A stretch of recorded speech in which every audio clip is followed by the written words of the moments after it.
ഈ ബിൽഡിംഗിൽ ബോംബ് വെച്ചിട്ടുണ്ട്. കുഞ്ഞുങ്ങളെ എടുത്തോ. ഈശ്വരാ, ഞാൻ എന്തൊക്കെയാ എടുക്കുക ദൈവമേ.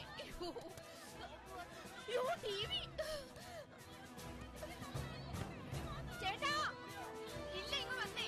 ഇത് എടുക്കാൻ പറ്റുന്നില്ല. ചാവാൻ പോകുമ്പോഴ അവരുടെ ആക്രാന്തം. കുഞ്ഞിനെ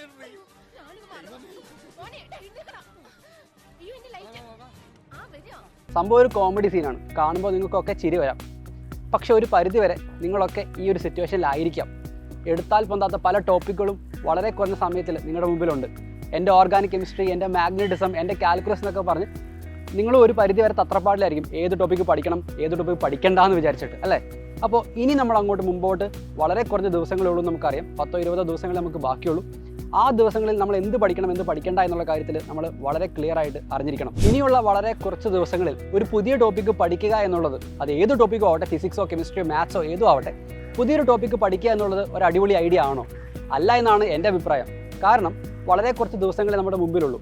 നമ്മുടെ റിവിഷൻ ഏറ്റവും കൂടുതൽ സ്ട്രോങ് ആക്കാനും നമ്മൾ ഓൾറെഡി പഠിച്ച ടോപ്പിക്കുകളിൽ നല്ല കോൺഫിഡൻസ് ഗെയിൻ ചെയ്യാനും നമ്മുടെ മോക്ക് ടെസ്റ്റുകൾ എഴുതി അത് പ്രാക്ടീസ് ചെയ്ത് ആ മോക്ക് ടെസ്റ്റുകൾ അനലൈസ് ചെയ്യാനുള്ള ടൈമേ നമുക്ക് ബാക്കിയുള്ളൂ. പുതിയൊരു ടോപ്പിക്ക് പഠിക്കുകയാണെങ്കിൽ നല്ലൊരു എമൗണ്ട് ഓഫ് ടൈം നമ്മൾ അതിനുവേണ്ടി ഇൻവെസ്റ്റ് ചെയ്യേണ്ടി വരും. അത് ശരിക്കും പറഞ്ഞ ഒരു നല്ല ഇൻവെസ്റ്റ്മെൻ്റ് ആണോ? നിങ്ങൾ ആലോചിക്കുക. നമുക്കൊരു നല്ല IIT അല്ലെങ്കിൽ NIT സീറ്റ് എൻഷുർ ചെയ്യാൻ വേണ്ടത് ഏറ്റവും കൂടുതൽ മാർക്കാണ്. അപ്പോൾ ചിലപ്പോൾ നിങ്ങളൊരു പുതിയ ടോപ്പിക്ക് പഠിച്ച് അതിൽ നിന്ന് വളരെ ചെറിയ മാർക്ക് സെക്യൂർ ചെയ്യുന്ന സമയത്ത് അതേ സമയം യൂട്ടിലൈസ് ചെയ്ത് നല്ല രീതിയിൽ റിവിഷൻ ചെയ്താൽ കൂടുതൽ മാർക്ക് നിങ്ങൾക്ക് സെക്യൂർ ചെയ്യാൻ സാധിച്ചേക്കും. ഒരു നല്ല സ്ട്രാറ്റജി എന്ന് പറയുന്നത് ഇനിയുള്ള ദിവസങ്ങളിൽ നിങ്ങൾ ഓൾറെഡി ഫെമിലർ ആയിട്ടുള്ള ടോപ്പിക്കുകൾ അല്ലെങ്കിൽ നിങ്ങൾ ഓൾറെഡി പഠിച്ച ടോപ്പിക്കുകൾ നല്ല വൃത്തിയായിട്ട് റിവൈസ് ചെയ്യുക. അതിനോടൊപ്പം കൂടുതൽ ക്വസ്റ്റ്യൻസ് ചെയ്യുക. ഏറ്റവും ക്വസ്റ്റ്യൻ വരാൻ ചാൻസ് ഉള്ള ടോപ്പിക്കുകൾ എടുത്തെടുത്ത് പ്രാക്ടീസ് ചെയ്യുക.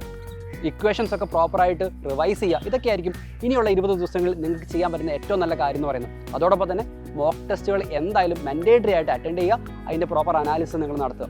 ഇനി ചിലപ്പോൾ നിങ്ങൾ ഓൾറെഡി ഈ ടോപ്പിക്കുകളൊക്കെ ഫെമിലർ ആവുകയും പല ആവർത്തി റിവിഷൻ നടത്തിയവരും ആവാം.